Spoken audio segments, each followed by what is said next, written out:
remember my brother sent out this book that changed his life to all of his siblings. And I got one of them. And it was about this woman, this Mormon woman in a context talking about addiction. And her particular addiction was she overate and she had a weight problem and she had a food addiction.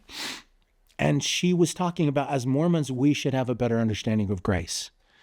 And the church for a time adopted that kind of as their handbook for addiction recovery. So people dealing with drugs, people dealing with sex addiction, people dealing with whatever. This now kind of becomes the handbook for, oh, there's grace. We can just be forgiven. And then at some point it was shut down to where, no, that sends the wrong message, that you're not doing your part.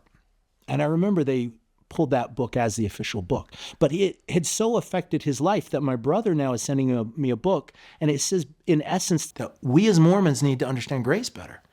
Like really understand it in its proper context. It's not a paycheck, it's a gift. It's a free gift. God gives it because he loves us. And now I have to reconcile that, and I don't know how. How do I make that work with my Mormon faith? And then to see the Mormons kind of pull that book as, yeah, that sends the wrong message.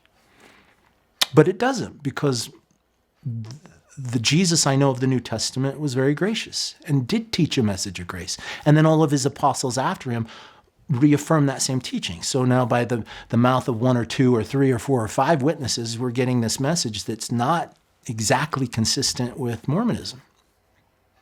So that becomes a problem.